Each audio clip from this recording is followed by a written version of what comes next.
Assalamualaikum warahmatullahi wabarakatuh. Bertemu lagi dengan saya, Ega Putri Rohmianto. Kali ini, saya akan membahas mengenai kondisi ekonomi mikro Indonesia tahun 2025. Kondisi ekonomi mikro Indonesia pada tahun 2025 diperkirakan akan naik, namun masih dihadapkan dengan sejumlah tantangan.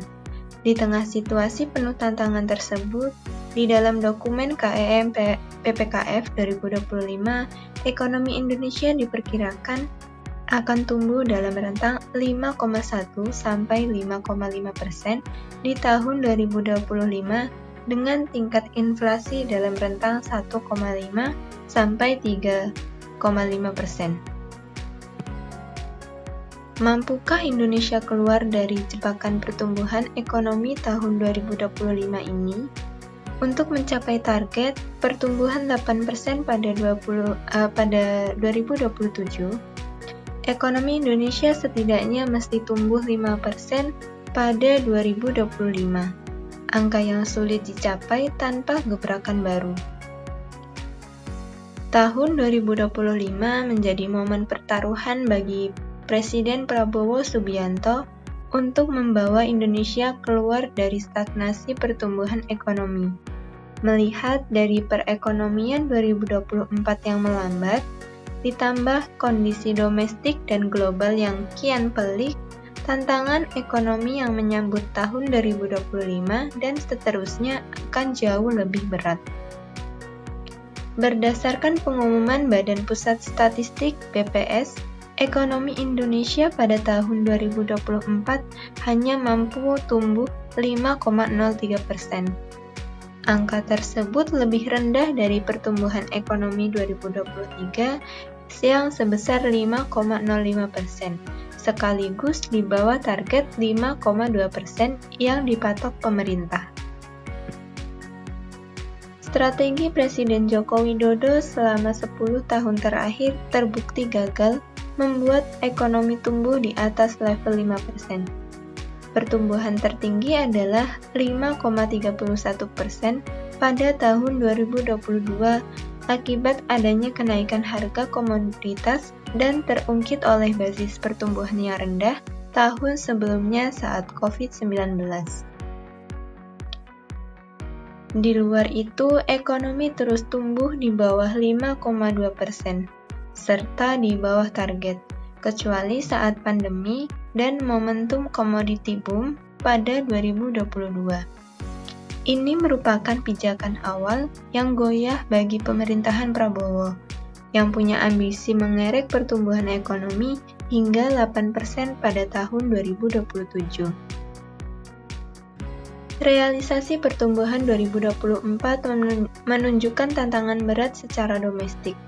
Daya beli masyarakat menurun, kelas menengah menyusut, ekspor melemah tanpa faktor keberuntungan harga komoditas, dan produktivitas sektoral menurun.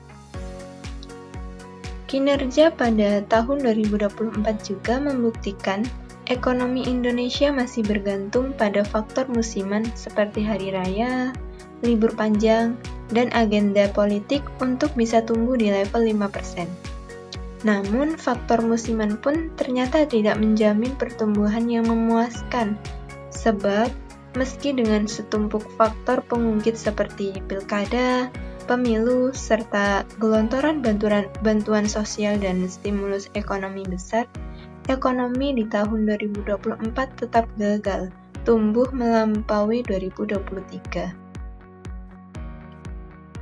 Di saat yang sama, tekanan eksternal meningkat akibat ekonomi global semakin tak pasti.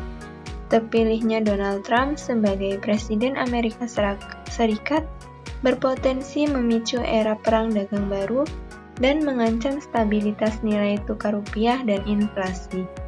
Risiko keuangan global juga berlanjut dengan ketidakpastian atas kebijakan pelonggaran moneter Amerika Serikat.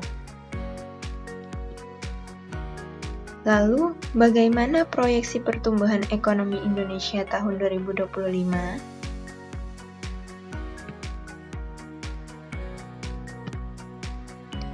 pemerintahan melalui Kemenke telah menyusun kerangka ekonomi makro dan pokok-pokok kebijakan fiskal atau KAM PPKF tahun 2025.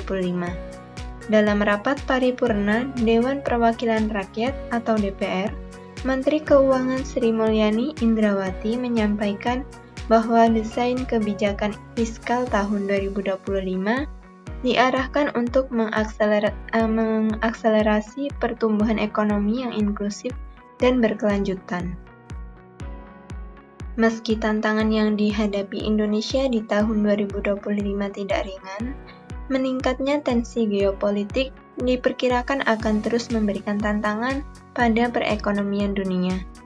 Dana Moneter Internasional memprediksi pertumbuhan ekonomi global tahun 2025 akan stagnan di 3,2% dengan tingkat inflasi yang cukup tinggi di 4,5%.